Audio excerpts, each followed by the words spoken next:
Welcome to MMO Grinder Sidequest, where I take a look at early open or closed betas, subscription trials, and simpler titles, giving you a quick first impression.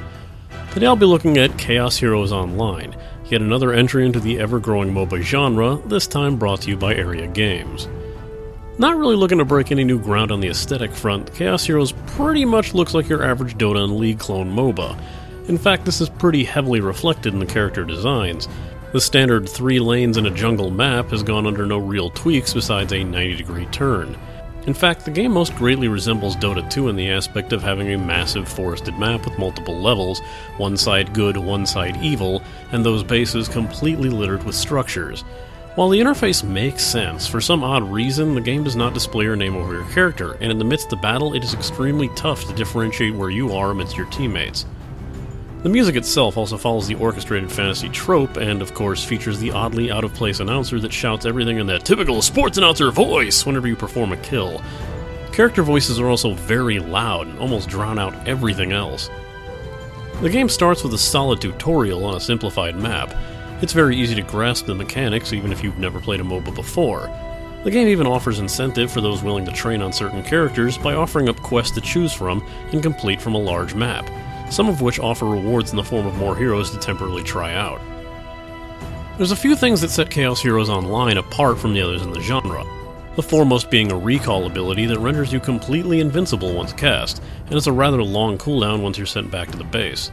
In fact, the only reason to use this recall is to head back and heal up if you're about to die, as the shop isn't a static place. You have access to the shop at all times, and in the upper right corner of the map, it'll display the items that the game suggests you take for your current hero. All you need to do is click on it when you have enough gold. Gold also comes into play with a consumable system, as you'll always have 3. A slow healing potion, a lifesteal potion, and a block of cheese. It costs 20 gold to use the slow heal, which, like Dota, will stop healing you if you're hit. The lifesteal potion costs 100 gold, and the block of cheese, which is an instant health and mana heal, is 200 gold. 2 other items you have at your disposal can also help you out in combat, a protection potion and a dispelling wand. You can activate the protection shield for 70 gold to render yourself temporarily immune to damaging spell effects, but you can also dispel an enemy's shield for 60 gold. Also interesting is a bounty system that's been used before in some MOBAs, where a player with a ton of kills will be worth more gold when they're finally taken down, but this game goes as far to actually label the character with their bounty title over their health bar, making it much more obvious who's worth more points.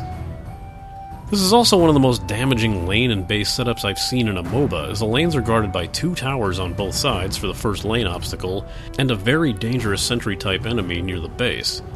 Defensive structures can heal themselves if they're not attacked for a while, and the base itself is covered in towers and also guarded by a roaming dragon. Matches can go on for quite a while in this game.